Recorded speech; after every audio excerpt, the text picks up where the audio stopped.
பெங்கல் புயலால் மெரினா, கோவளம் மற்றும் புதுச்சேரி போன்ற கடற்கரைகளில் கடல் கடும் சீற்றத்துடன் காணப்படுகிறது. அது மட்டுமின்றி செங்கல்பட்டு மாவட்டம் கூவத்தூர் அருகேவும் கடல் சீற்றத்துடன் காணப்படுகிறது. அது குறித்த தகவல்களோடு செய்தியாளர் முருகேசனும், அதேபோல கடலூரிலும் கடல் கடும் சீற்றத்துடன் காணப்படுகிறது. அது குறித்த விவரங்களோடு செய்தியாளர் ஸ்ரீதரும் இணைந்திருக்கின்றனர். முதலில் செய்தியாளர் முருகேசனிடம் பேசலாம். முருகேசன், இப்போ நீங்க இருக்கும் கூவத்தூர் அருகே அந்த கடல் சீற்றத்துடன் காணப்படுவதால சொல்றாங்க. அங்க கடல் எந்த அளவுக்கு சீற்றத்தோட காணப்படுது? மீனவ கிராமத்தினரும் அச்சமடைஞ்சிருக்கிறாங்க. மீனவ கிராமத்தினர் இப்ப பாதுகாப்பாக தங்க வைக்கப்பட்டிருக்காங்களா? அந்த பகுதியில கடல் அரிப்பு பிரச்சனை இருக்கா?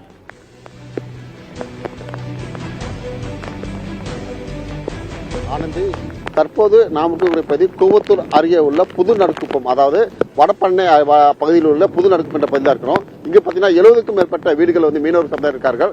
கடந்த காலங்களில் பார்த்தீங்கன்னா ஒக்கி புயலால் பாதிக்கப்பட்ட பகுதி இந்த பகுதியில் கூறலாம். அதன் அடிப்படையில் தான் தற்போது நமது ஒளிப்பரவர் கிருஷ்ணமூர்த்தி அவர் காட்சிப்படுகிறார். இந்த கடலில் அரிப்பு அந்த மீனவ கிராமத்தில் தண்ணீர் புகாத யார் இடங்கள் இது போன்ற கல்கள் தடுப்பு அமைக்கப்பட்டிருக்கிறது.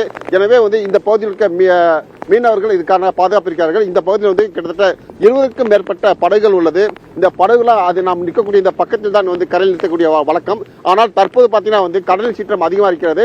வழக்கமாக இவர் தொழிலுக்கு செல்லும் போதெல்லாம் கடலில் அலையின் உயரம் 3 அடி தான் இருக்கும். தற்போது 10லிருந்து 12 அடி வரை கடலின் அலை உயர்ந்து எழுவதற்கான இந்த உள்ள மீனவர் கூறப்படுகிறார்கள். எனவே இங்குள்ள படகுகள் அனைத்துமே அருகிலுள்ள இந்த தென்னமர பக்கத்தில் வைத்திருக்கிறார்கள். கிட்டத்தட்ட 100 மீட்டர் தூரம். கடந்த 5 நாட்களாக இவர்கள் மீன்பிடி தொழிலுக்கு செல்ல முடியாமல் இங்கு இருக்கிறார்கள். ஆனால் இருந்தாலும் அரசு தரப்பிலிருந்து யாருமே இவர்களுக்கு தேவையான உதவி எதுவும் செய்யப்படவில்லை என்று இந்த பகுதியில் கூறப்படுகிறது. இது குறித்து இங்குள்ள மீனவ மக்களை நாம் பேசலாம். சார் வணக்கம். நீங்க தொழிலுக்கு போய் எத்தனை நாள் ஆச்சு? வழக்கமா இந்த கடல் சீற்று எவ்வளவு நாள் எப்படி இருக்கு? எவ்வளவு அலை உயரமா இருக்கும்? இப்ப எப்படி இருக்கு? ஃபர்ஸ்ட் எல்லாம் நாங்கள் போகிற மாதிரி தான் இருக்கோம். 3 அடியிலேருந்து 4 அடி வரைக்கும் சொல்லுவாங்க. இப்போ 9 அடி 10 அடி 12 அடி வரைக்கும் கடல் சார். ஆக்சுவலி எங்களுக்கு 25ஆம் தேதியை மறிச்சிட்டாங்க. 25ஆம் தேதியிலேருந்து இப்போது அடுத்த உத்தரவு வர்ற வரைக்கும் ஃபிஷரிஸ் ஆஃபீஸ்லேருந்து எங்களுக்கு கொடுத்துருக்கிறது. அப்போ நாங்கள் 1ஆம் தேதிக்கு மேலே தான் சார் போகிறதா இருக்கும். இது வரைக்கும் தேவையான உதவிகள் ஏதாவது செஞ்சுருக்காங்க அரசு தரப்பில்? நீங்கள் தொழில் போக முடியாதனால என்னென்ன பண்ணுவாங்க வழக்கமாக? இப்போ என்ன பண்ணியிருக்காங்க? இப்போ எதை பற்றியுமே இன்ன வரைக்கும் எங்கள் ஊருக்கு யாரும் எதுவும் கேட்டதில்லை சார். நீங்கள் தான் வந்திருக்கீங்க, வேற யாரும் வந்ததில்லை. இதுக்கு முன்னாடி இந்த ஊரில் புயல் பாதிக்கப்பட்டல எப்படி இருந்தது? அப்போதைக்கு விட யாருங்க எங்கள் கிராமம் இது வரைக்கும் யாரும் சரியாக பார்த்ததே கிடையாதுங்க. இப்படி தான் புயல் முடிஞ்ச பிறகு வருவாங்க, என்ன ஆச்சுன்னு கேட்பாங்க. அதோட சின்ன கிராமம் கிடையாது. ஊராட்சி தலைவர் வருவார், இந்த தண்ணிக்கு நின்னா வெட்டி விட்டு போகிறா. சரி, எங்களை யாருமே இது வரைக்கும் யாரும் பார்த்ததே கிடையாது.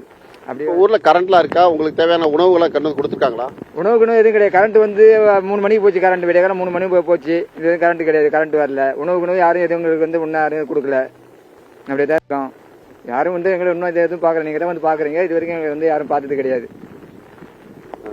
ஆனந்தி, பாத்தீங்கன்னா இங்கு 70க்கும் மேற்பட்ட வீடுகள் இருக்கிறது. கடந்த 5 நாட்களாக இவர்கள் தொழிலுக்கு செல்ல முடியாமல் இருக்கிறார்கள். அரசு கட்டுப்பாடு விதித்த தற்போது இவர்களுக்கு தேவையான அடிப்படை வசதிகளோ இவர்கள் பாதுகாப்பாக தங்குவதற்கான ஏற்பாடுகள் எதுவும் செய்யப்படவில்லை. அடிக்கடி புயலால் பாதிக்கக்கூடிய பகுதி என்பதாலும் இது சிறிய கிராமம் என்பதாலும் யாரும் கண்டு கொள்ளவில்லை என்பது இந்த பகுதி மக்களின் கோரிக்கை இருக்கிறது. ஆனந்தி, அரசு யாரும் அங்க இருக்க மீனவ மக்களை கண்டுக்கல. அவங்கள பாதுகாப்பான இடத்துல தங்க வைக்கிறதுக்கான நடவடிக்கை கூட எடுக்கப்படலன்னு அங்க இருக்க மீனவர் நம்ம கிட்ட சொல்லியிருக்காரு. இதை நம்ம அரசுக்கு தெரியப்படுத்தி இருக்கோம். இதன் பிறகு அங்க இருக்க மக்களை மீட்டு பாதுகாப்பான இடத்துல வைப்பாங்கன்னு நம்புவோம். களத்திலிருந்து தகவல்களை வழங்கியமைக்கு நன்றி முருகேசன். தொடர்ந்து கடலூரிலிருந்து செய்தியாளர் ஸ்ரீதர் இணைந்திருக்கிறார்.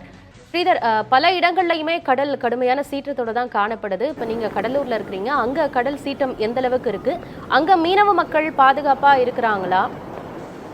இது குறித்து நம்ம தொடர்ந்து பேசலாம் ஸ்ரீதர்.